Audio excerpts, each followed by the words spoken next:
This is a war that should have never happened. It's a war the Russians tried repeatedly to settle on terms that were very, very beneficial to Ukraine and us. The major thing they wanted was for us to keep NATO out of the Ukraine.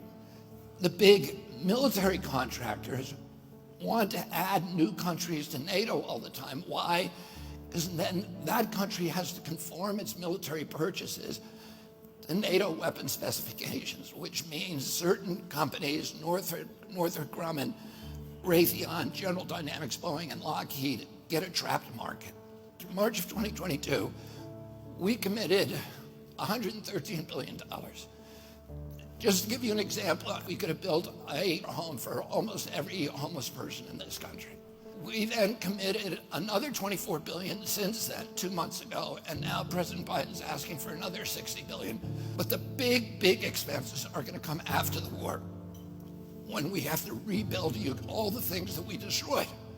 Mitch McConnell was asked, can we really afford to spend $113 billion to Ukraine?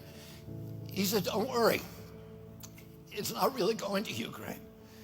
It's going to American defense manufacturers. So he just admitted it's a money laundering scheme.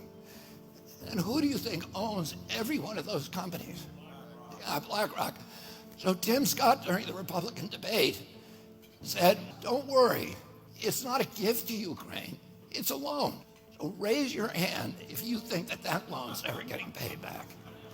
Yeah, of course it's not. So why do they call it a loan? Because if they call it a loan, they can impose loan conditions. And what are the loan conditions that we impose on?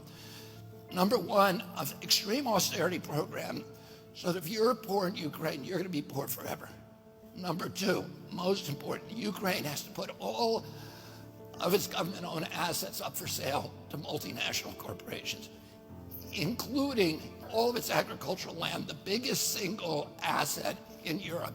In Ukraine, there's been 1,000 years of war fought over that land. It's the richest farmland in the world. It's the breadbasket of Europe. 500,000 kids almost, Ukrainian kids, have died to keep that land as part of Ukraine. They almost certainly didn't know about this loan condition. They've already sold 30% of it. The buyers were DuPont, Cargill, and Monsanto. Who do you think owns all of those companies? Yeah, BlackRock. And then in December, President Biden gave out the contract to rebuild Ukraine.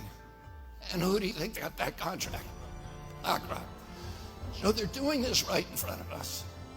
They don't even care that we know anymore, because they know that they can get away with it. And how do they know that? Because they have a strategy.